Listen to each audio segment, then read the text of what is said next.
All right. So our project is we call it Mario Kart. It basically involves imitating the game Mario Kart. We have some remote in real life. So we have 4 remote control cars that drive around on a board. We have green LEDs, which are a point, red LEDs, which are minus a point, and blue LEDs, which are item pickups. If you get an item, you can shoot the other guy, and it'll do funky things depending on what sort of item you have. Next. The way we tell the lights apart is each light's pulsing at a very high frequency, and we have some microcontrollers and photosensors that will detect this and wirelessly transmit back to base and then cause all the necessary changes. We had a couple problems in this. Most importantly, we fried all of our controllers, so we cannot drive the cars. This is a bit of a problem.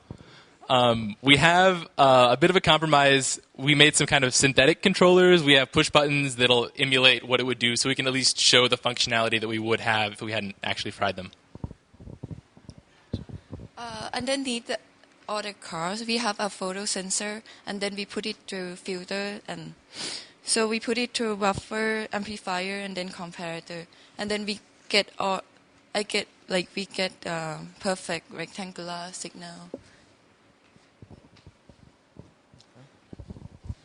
Okay, this is our game board. It's very big. You can see it over there with all those wires. Yeah, can you go to the next slide? Yeah.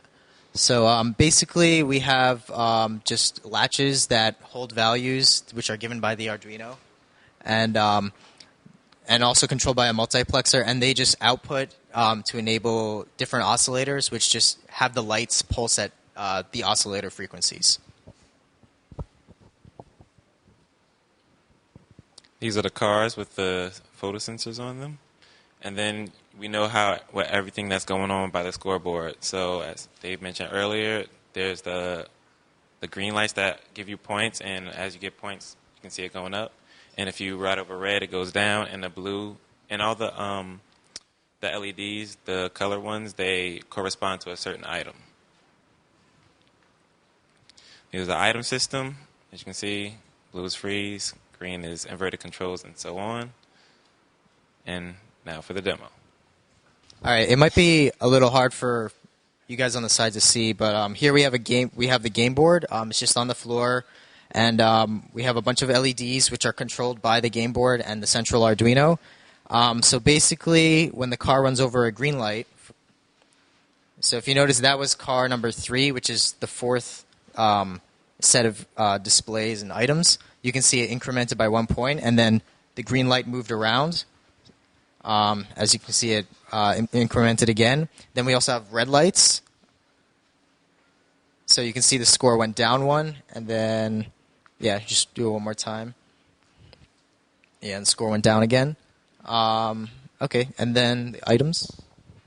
All right, now for the items, what happens is the items are represented by an LED, which are colored. So if we run over a blue light on the board, what's going to happen is the LED will light up. Green means you have an invert control, or I guess purple now, means you have a certain item that'll mix up the forward and left and right and back controls for a certain person.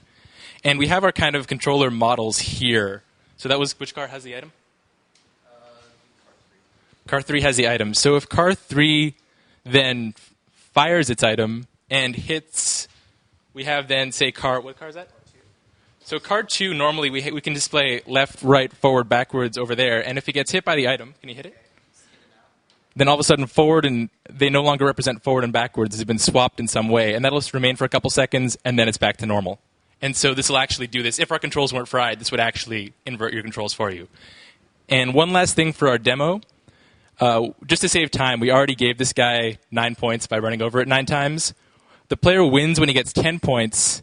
And when you win, it'll show everyone's ranking on the scoreboard instead of your score. And the board will do something cool.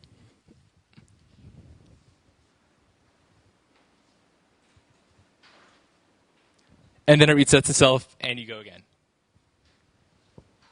That's our game. Thank you very much.